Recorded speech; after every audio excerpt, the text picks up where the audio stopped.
I love to slow dance. When I hear Take My Breath Away, the theme from Top Gun, I involuntarily start swaying. I don't like romance, regular dancing, or any sort of physical contact, but I am powerless over slow dancing. In high school, I slow dance in living rooms, on rooftops, and once in the desert on the hood of a car. These are the regular little adolescent slow dances, but I'm dreaming about the big one, that last dance at senior prom. The bar was low. All I needed was a dress and a date. And in high school, there were only two guys who could have been the usual options. Option one, the boyfriend. Option two, the crush. The boyfriend was sweet, but we broke up after a few months because that's what teenagers do. And when he was trying to get back together with me, he accidentally had sex with someone else. My best friend. So the boyfriend is out. So option number two, the crush. Nick. He is great. We are sneaking into abandoned houses in the desert. We are pouring dish soap into fountains all over Tucson. Nick gives great witty banter, and our first kiss is amazing. It's at an unsupervised house party, and I know it's a sign we're going to be together. It's a sign for me. The next day, he tells me he regrets kissing me in an AOL instant message.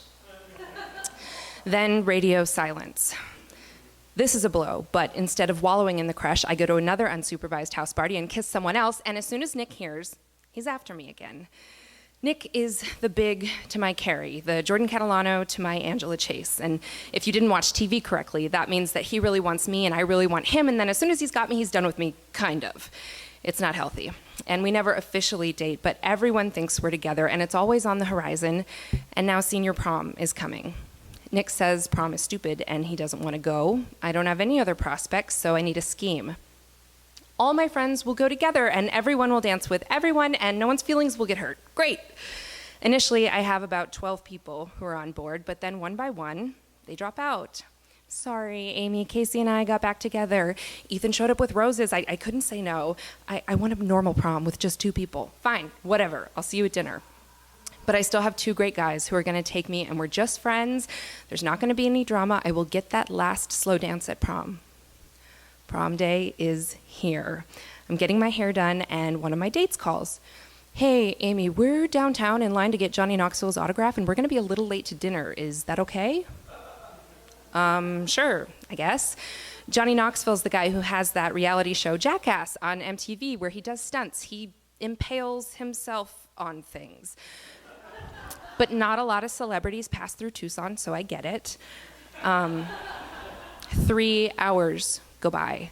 My date calls again. Hey, Amy, the line is really long. We're not going to make it to dinner, but we'll probably make it to most or some of prom. Is that okay? Sure, I guess. My parents go into panic mode, and they start brainstorming alternative to my alternative dates. Now, Dad is a firefighter, so he has access to lots of very attractive young men, and I'm legal, but that would still be really weird. And then my mom is thinking of her friend's teenage sons, and then they point out that my brother Frankie looks old for 14. That's it. I know what I have to do. I have to call Nick. I feel sick as the phone is ringing. Hey, Nick, the guys can't take me to prom because of Johnny Knoxville, and could you just throw some khakis on and come get me? It would be just as friends. You don't even have to give me a ride home because I'm going to the after party, and then you wouldn't regret it on your way home because, as an adult. This is when Nick swoops in. He'd swooped before, he had swooping capabilities, but he doesn't swoop. He said no. He said it would give people the wrong idea. It would give people the wrong idea. Nick can be cruel, but this is insane. Thankfully, my dates call, they pick me up, we're on our way, we get to prom. And as we're walking into the happily ever after themed ballroom, my dates disappear, but I don't care because as I'm walking in right now, my former best friend is being crowned prom queen. As I'm walking in, and now I start to feel sick.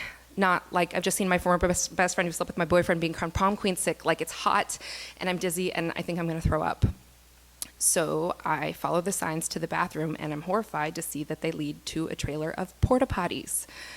I'm a germaphobe in a ball gown. I prefer to vomit in private. This is not gonna work. So I find a chaperone and I beg her to let me use a real bathroom, but I'm rambling and sweaty and so she thinks I'm drunk. We cut a deal. She will let me use a real bathroom in the lobby, and I will be escorted out of prom for being intoxicated. I have the stomach flu, and I'm waiting for my mom to come get me. I'm sitting on a bench outside the hotel, and then this white limo pulls up right in front of me, and this gorgeous guy in a tux starts to get out. Oh my God, is he a firefighter? Did my parents send me? Is he gonna take me to a rooftop bar, because there's a rooftop bar, and put a quarter in the jukebox and take my breath away? Is gonna start playing?